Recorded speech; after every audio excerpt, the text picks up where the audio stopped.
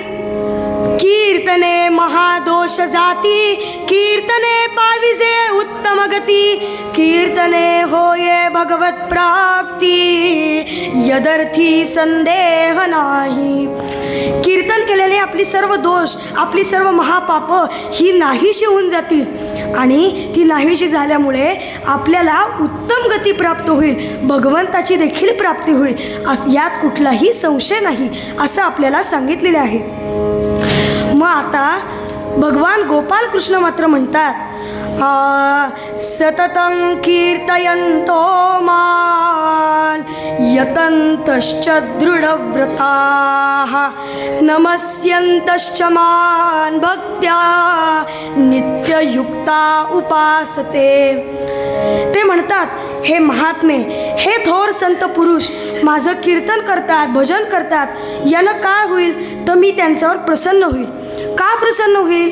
कारण त्यांनी माझं कीर्तन केलं म्हणून. मग कीर्तन आपल्याला कोणी शिकवलं? तर गुरूंनी शिकवलं.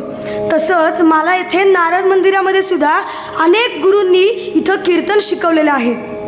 अंजलीताईंनी देखील कीर्तनाची मला खूप शिकवलेलं आहे. त्यांनी खूप मार्गदर्शन केलेलं आहे. म्हणजेच काय तर आपल्या आयुष्यामध्ये मार्गदर्शक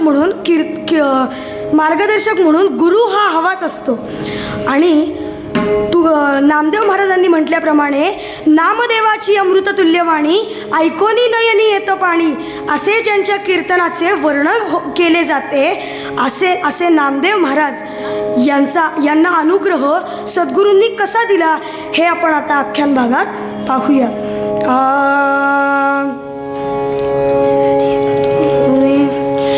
कीर्तनाच्या सुखे सुखी होय देव, कीर्तनाच्या सुखे सुखी होय देव. पंढरीचा राव संगी आसे, पंढरीचा राव संगी आसे. कीर्तनाच्या सुखे सुखी होय देव, कीर्तनाच्या सुखे सुखी होय देव.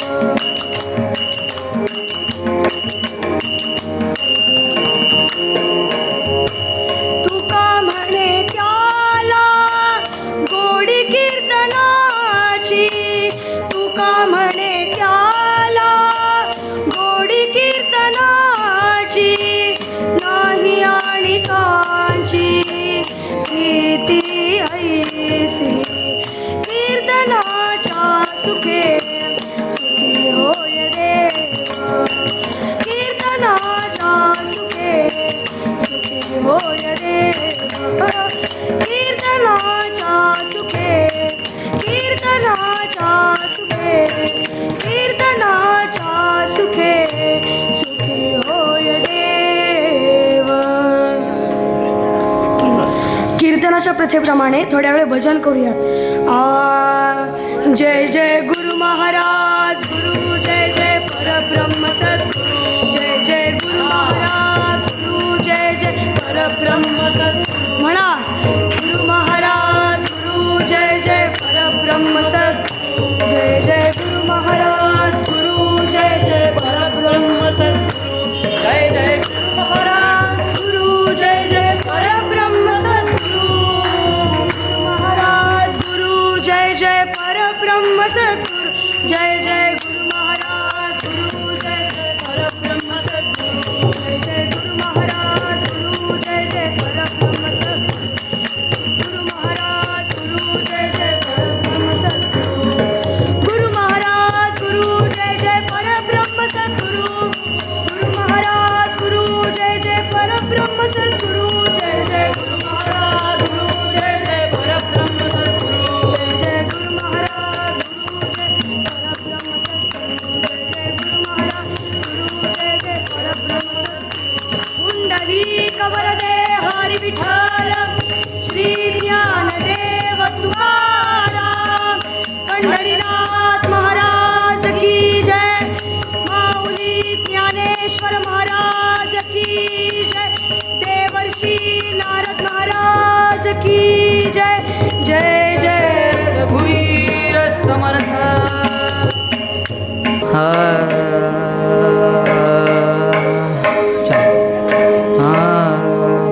माझे मनोरथ पूर्ण करी देवा, माझे मनोरथ पूर्ण करी देवा.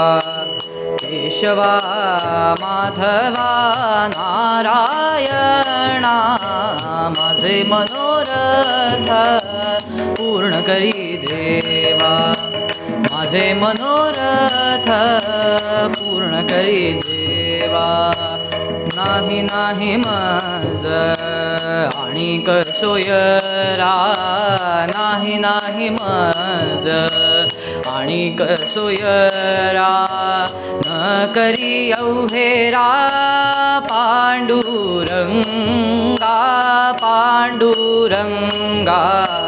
माझे मनोरथ पूर्ण करी देवा माझे मनोरथ पूर्ण करी देवा नामा म्हणे जीव नामा म्हणे जीव नामा म्हणे जीव जीव नामा म्हणे जीव होतो कासावीस केली तुझी आस आता बरे माझे मनोरथ पूर्ण करी देवा माझे मनोरथ पूर्ण करी देवा देवा माझं हे एक मनोरथ तेवढं पूर्ण करा की तुमची ही अशी मूर्ती कायम या लोचनांना सदोदित दिसत राहावी. अहो मदनालाही लाजवेल असं तुमचं रूप आहे ते असंच सदोदित या लोचनांना दिसत राहावं एवढीच प्रार्थना. अरे म्हणजे तुला म्हणायचं तरी नक्की काय की मी तुझ्या लोचनांमध्ये सदोदित नाहीये? नाही देवा तसं नाही. अहो आम्ही जेव्हा कीर्तन करत असतो तेव्हा कीर्तनात बोलतोच की तुम्ही चराचरामध्ये वेगवेगळ्या रूपांनी नटलेले आहात म्हणून. तुम्ही कीर्तनात उपस्थित असताना ऐकलंच असेल की नाम्या अरे म्हणजे तुला म्हणायचं तरी नक्की काय? मी तुझ्या कीर्तनामध्ये उपस्थित राहतो तुझं कीर्तन ऐकतो म्हणून यात तुझा काही मोठा पुरुषार्थ साधलायस असं समजू नकोस. अरे नाम्या काळी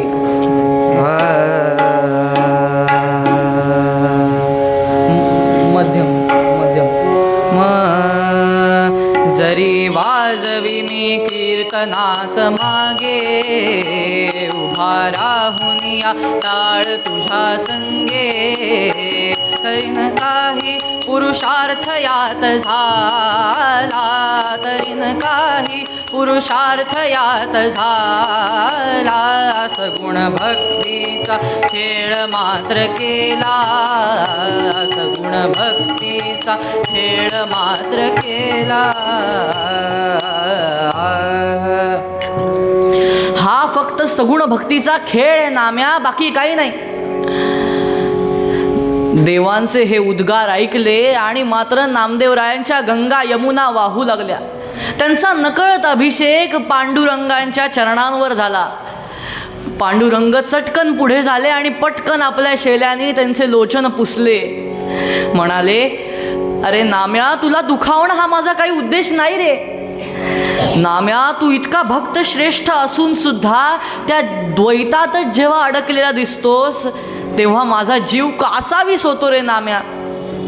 नाम्या तेव्हा त्या सकल संतांच्या सभेत सुद्धा तुला हेच जाणवून द्यायचा प्रयत्न केला होता पण तू ज्ञानोबा गोरोबा मुक्ताई या सगळ्यांवर रागवलास. अरे ते का तुझं अनहित करतील? नाम्या तुझं कल्याण व्हावं यासाठी तुला एकच सांगणं आहे तेवढं माझं पूर्ण कर नाम्या. गुरूंना शरण जा.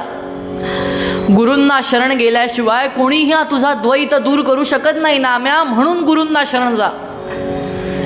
देवांचं हे बोलणं ऐकलं आणि मात्र नामदेवराय खो खो हसत सुटले.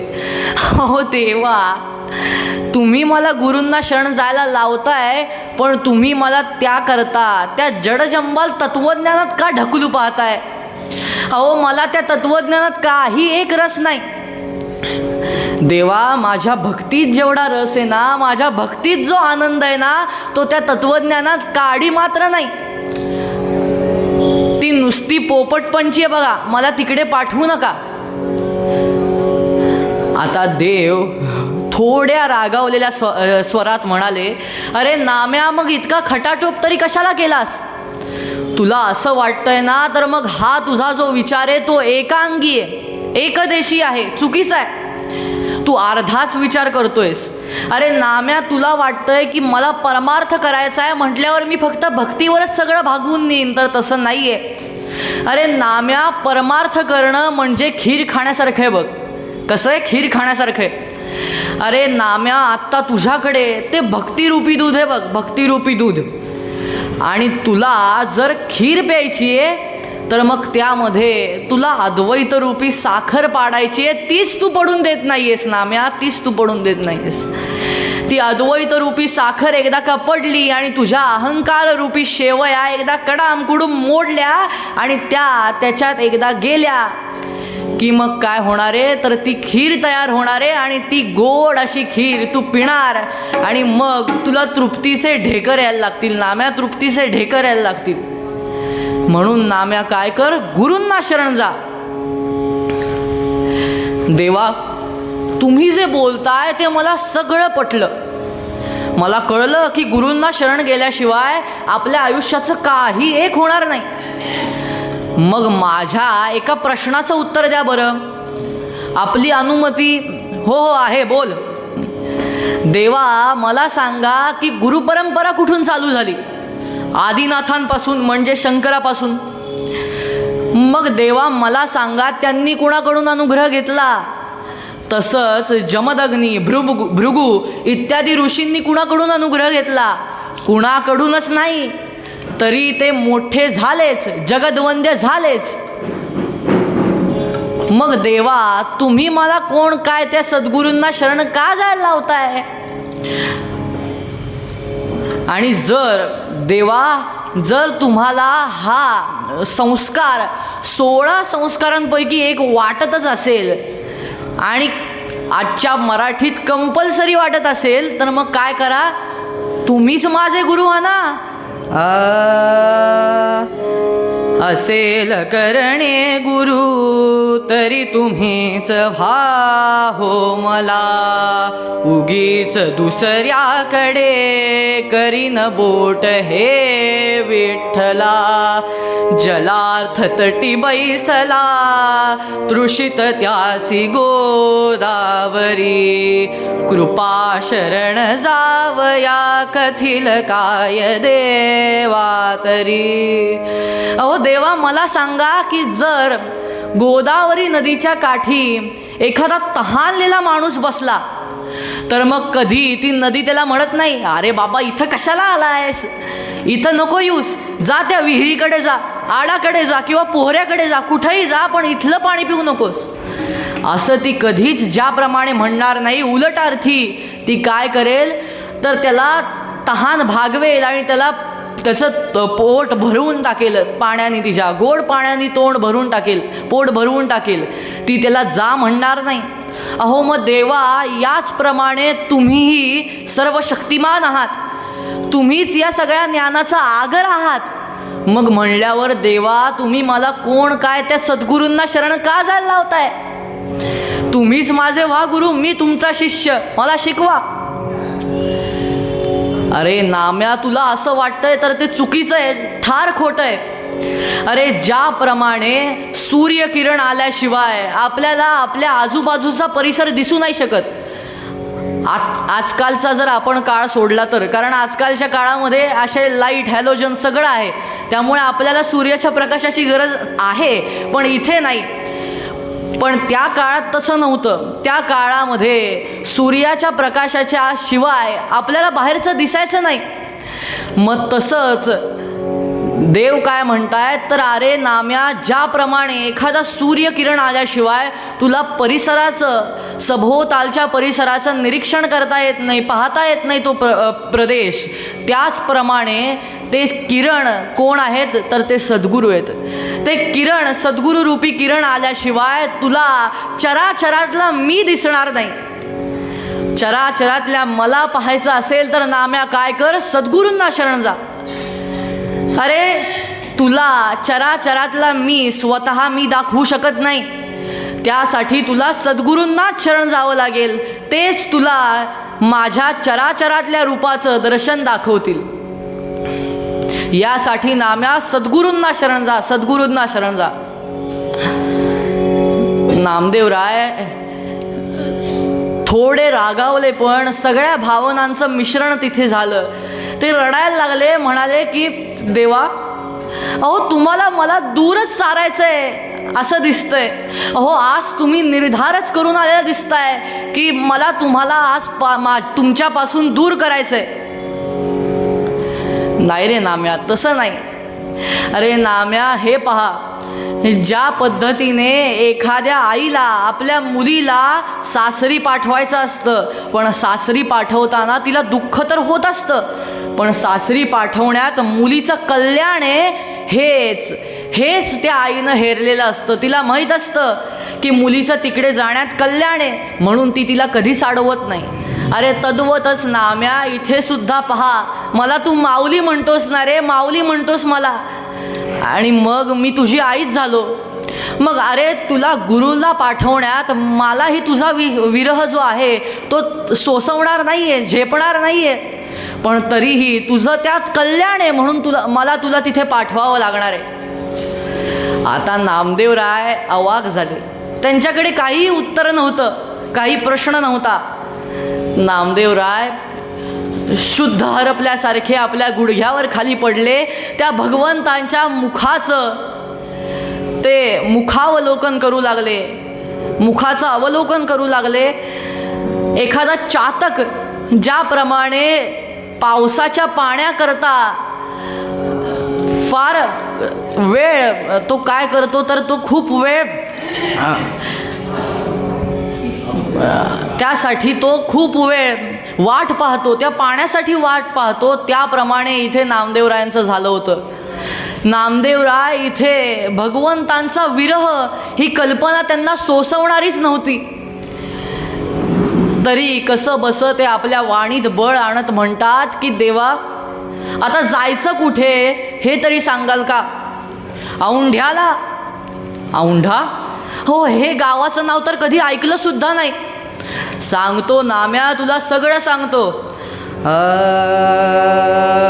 सोडून क्षेत्र पंढरी, सोडून क्षेत्र पंढरी, सिनेच्या तिरी, तेथून मग जावे, तेथून मग जावे, बार्शीमध्ये भगवंत पदा वंदावे, बार्शीमध्ये भगवंत पदा वंदावे. त्या पुढे सकल तीर्थांची मायजी साची, प्रिय शंभूजी गौतमी गंगा, गौतमी गंगा. जागावी असे नाम याजनीची जागा, त्या गावी असे नाम याजनीची जागा. परभणी गाव बाजूला राहतसे, राहतसे, औंढ्याचा मार्ग पहाडातून जातसे, जातसे. जेठाई झाडी सागाची बहु असे, बहु असे, ते मुळी तारुकावन, जेथ भगवान पार्वती रमण आनंदे रमला, आनंदे रमला. गणुदास म्हणे शितिकंठ पिनाकी भोळा, गणुदास म्हणे शितिकंठ पिनाकी भोळा. असा निघालास की पंढरपुरातून निघालास की सीनेचा तीर सोडायचा नाही. तसाच पुढे गेलास की तुला बार्शी लागेल, तिथे नरसिंहांचं दर्शन घे. पुढे निघ, पुढे गेलास की तुला अंबिकापूर लागेल. त्या अंबिकापुरामध्येच जयतपालाचा उद्धार झाला होता. त्या पवित्र वास्तूचं दर्शन घे आणि पुढे गेलास की तुला लागेल ती पवित्र अशी गंगा. त्या गंगेचं स्नान कर. तिथेच त्याच गंगेच्या काठावर माझ्या जनाईचं गाव आहे गंगाखेड. त्या गंगाखेडाचं दर्शन घे आणि पुढे जा. पुढे गेलास की तुला 2 फाटे फुटतील. एक जात असेल परभणी गावाकडे आणि एक जात असेल तो काट्याकुट्यांमधून. त्या काट्याकुट्यांच्या रस्त्यातून जायचं आणि तिथून आतमध्ये गेलास की तुला सागांचं वन लागेल. ते वन आलं म्हणजेच समज की तू पोहोचलायस. नाम्या, तथास्तु, भिवू नकोस, मी तुझ्या पाठीशी आहे. इथून निघ, शुभस्य शीघ्रम. भगवंतांचं दर्शन नामदेवरायांनी घेतलं. पाऊल पुढे पडत नव्हतं, पण कसं बसं बळ आणत ते पाऊल पुढे पाडवलं आणि निघाले. मंदिराच्या उंबरठा ओलांडला, बाहेर गेले. आपल्या घरातून कपड्यांचं बोचकं बांधलं आणि पाठीवर घेतलं आणि जायला लागले. कसं वन टू करत जायला लागले. आत्ताचा काळ नव्हता, गाडी घेतली आणि गेलो. चालत चालत ते निघाले, पायी निघाले.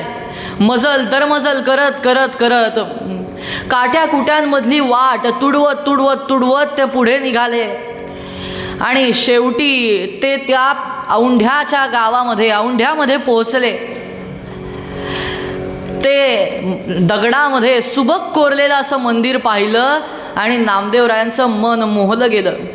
त्याचा आकाशाशी सलगी करणारा तो कळस पाहिला, त्याच्यावरचा तो भगवा झेंडा पाहिला आणि त्यांचं ऊर अभिमानाने फुलून आलं. पुढे आले, तोच नंदिकेश्वरांचं दर्शन झालं. नंदिकेश्वरांच्या कानामध्ये आपण काय करतो तर आपल्या इच्छा मागतो. त्याच पद्धतीने नामदेवरायांनीही आपली इच्छा मागितली. काय मागितली? अरे तुझ्यासारखंच देवदास्य कसं करायचं हे मला शिकव, ते करायची मला बुद्धी दे. असं म्हणून नामदेवराय पुढे आतमध्ये जाऊ लागले आणि आतमध्ये जाता जाता ते शंकरांचं एक भजन गात गात आतमध्ये जाऊ लागले.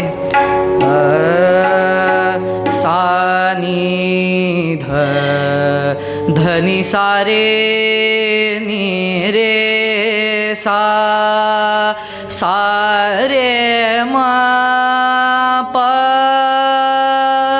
गम प धनी ध प म प ध म प सा जय शंकरा गंगाधरा जय शंकरा गंगाधरा गौरी हरा गिरिजावरा विपदाहरा शशिशेखरा विपदाहरा शशिशेखरा जय शंकरा गंगाधरा जय शंकरा गंगाधरा विष प्राशुनी जगतासया विष प्राशुनी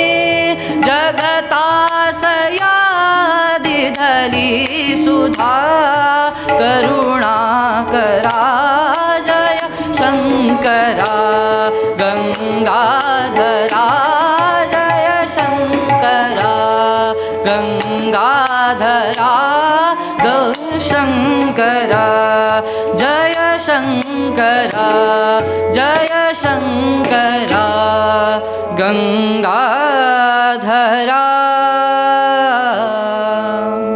त्या शंकरांचं दर्शन झालं, पण तिथे काहीसं वेगळंच दृश्य दिसलं आणि तळपायाची आग मस्तकाला जाऊन ठेवली. अहो हे काय चालू आहे इथे?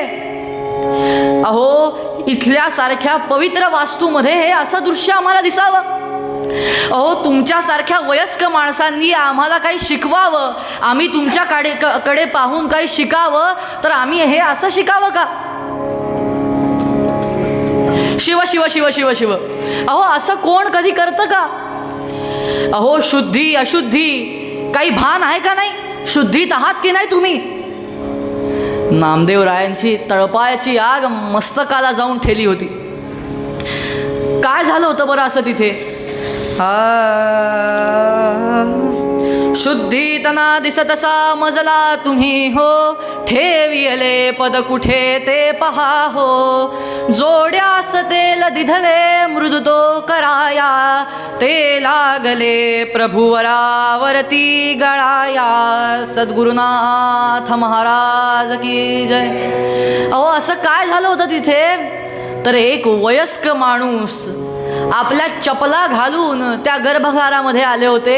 एवढंच नाही तर ते गर्भगारात झोपले होते. एवढंच नाही तर त्यांनी आपले पाय शिवशंकरांवर ठेवले होते.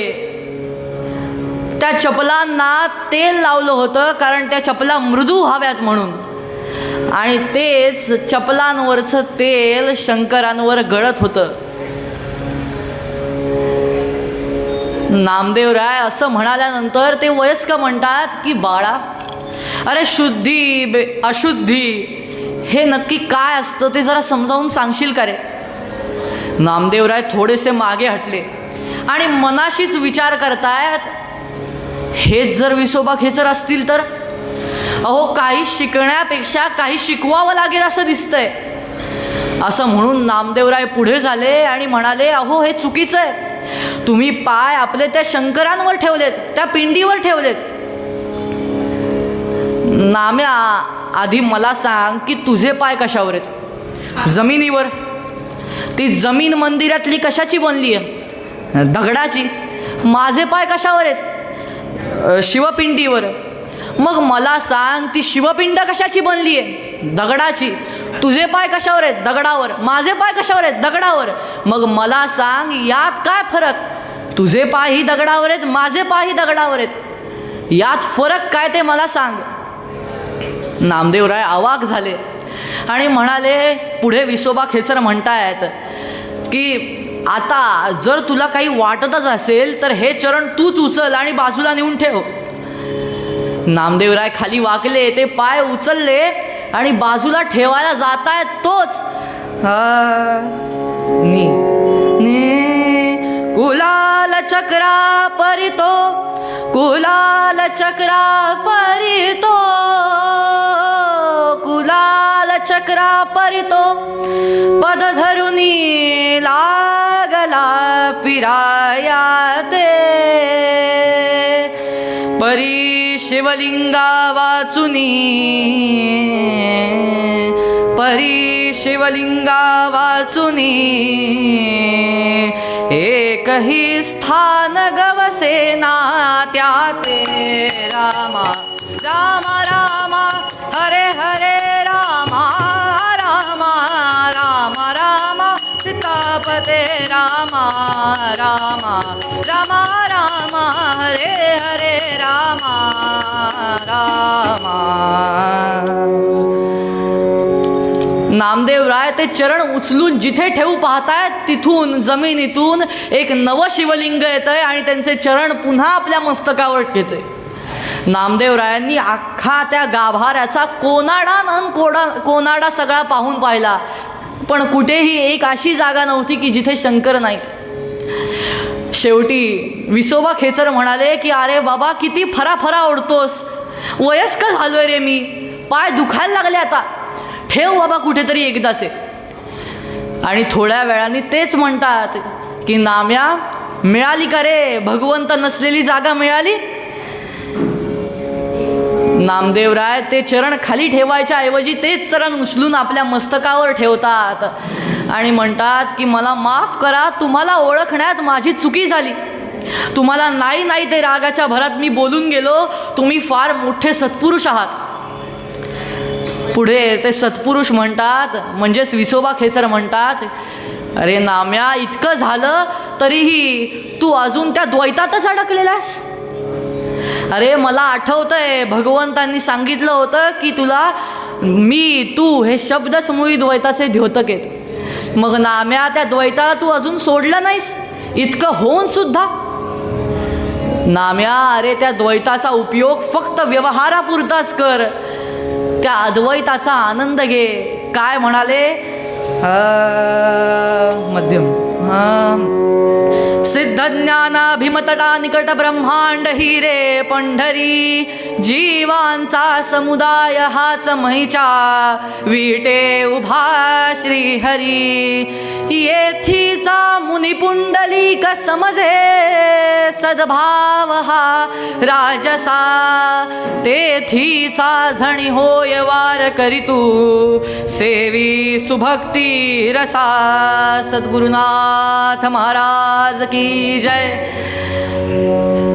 अरे नाम्या, या जगात कधी तू डोकावून पाहिलेस का रे? अरे ब्रह्मांड रूपी चंद्रभागेच्या तिरी, त्या पृथ्वी रूपी विटेवर तो भगवंत बघ कसा डोलतोय. या वारीचा जो पुंडलिक आहे तो सद्भाव आहे, आणि या वारीचा तू वारकरी होणार नाहीस? झणी हो नाम्या, झणी हो. असं म्हणता क्षणी नामदेवरायांची समाधी लागली. नामदेवराय त्या चैतन्यामध्ये डुंबू लागले, चैतन्याचा आनंद घेऊ लागले. काही वेळाने त्यांना भानावर आणत विसोबा खेचर म्हणतात, नाम्या, तुला जरी या पदवीची प्राप्तता झालेली असली तरी तू बाकीच्या समाजासाठी सगुण भक्ती सोडू नकोस, सगुणाची उपासना करत राहा आणि आता त्वरित तुझ्या पंढरपुराला परत जा. नामदेवराय आपल्या गुरूंचं आणि त्या शिवलिंगाचं दर्शन घेतात आणि पुन्हा परतीच्या वाटेवर लागतात. आता तुम्हाला सर्वांना माहितीच आहे की परतीच्या वाटेवर काय होतं ते. परतीच्या वाटेवर जेव्हा ते एका ठिकाणी थांबा घेतात आणि त्या ठिकाणी ते त्यांचं खायचं गाकर तयार करतात, तेव्हा एक श्वान येतं आणि ते गाकर घेऊन पळून जातं. तेव्हा नामदेवराय त्या श्वानाच्या मागे पडतात आणि म्हणतात की अरे ते गाकर नुसतं खाऊ नकोस, ते नुसतं खाल्लं तर ते पचणार नाही, त्यासाठी ते असं तुपात बुडवून खायचं रे, थांब मी तुला ते तुपात बुडवून देतो असं म्हणतात. आणि त्याच्या मागे लागतात आणि ते गाकर त्याला तुपात बुडवून देतात. शेवटी त्या श्वानाचं रूप टाकून देऊन स्वतः भगवंत तिथे प्रकट होतात. परीक्षा घेतली होती रे नाम्या तुझी, पण जसा गुरु तसा चेला एकदम पक्का निघालास. पुढे नामदेवराय पुन्हा पंढरीला जातात आणि तिथून अख्ख्या भारताचं भ्रमण करतात. भारतामध्ये ठिकठिकाणी ते कीर्तन करतात. कीर्तनाच्या सहाय्याने ते समाज प्रबोधन करतात. अनेक लोकांना भक्तीच्या मार्गावर लावतात. का? कारण त्यांना माहीत होतं की कलौतत हरिकीर्तनात. त्यांना हे माहीत होतं की कलौतत हरिकीर्तनात कलियुगामध्ये हरिकीर्तन हा मोठा तारून नेणारा उपाय आहे, एक मोठं तारून नेणारं साधन आहे, म्हणून त्याचा आपण अवलंब केला पाहिजे. आणि हेच आपल्याला पूर्वपदात सांगताना तुकोबाराय म्हणतायत 4 कीर्तनाच्या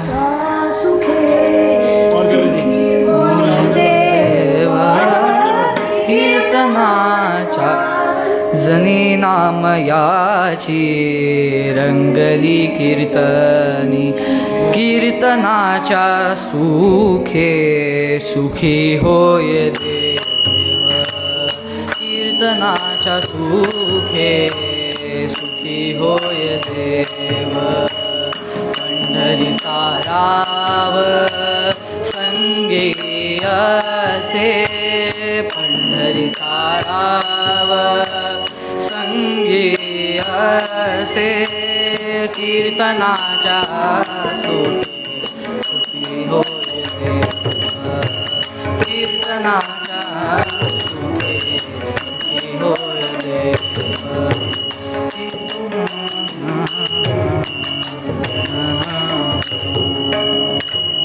तुका म्हणे त्याला गोडी कीर्तनाची, तुका म्हणे त्याला गोडी कीर्तनाची, नाही आणिकांची सोय ऐसे, नाही आणिकांची प्रीती ऐसे, कीर्तनाच्या सुखी सुखी होय देव, कीर्तनाच्या सुखी सुखी होय देव, कीर्तनाच्या सुखी सुखी होय देव. हेची दान दे गा देवा तुझा विसरण व्हावा, विसरण व्हावा तुझा विसरण व्हावा. जाईन आवडी हेची माझी सर्व जोडी, माझी सर्व जोडी हेची माझी सर्व जोडी. नलगे मुक्ती धन संपदा, संत संग देई सदा. नलगे मुक्ती धन संपदा, संत संग देई सदा. तुका म्हणे गर्भवासी सुखे घालावे आम्हासी, घालावे आम्हासी सुखे घालावे आम्हासी. दान दे गा देवा तुझा विसरण व्हावा, विसरण व्हावा तुझा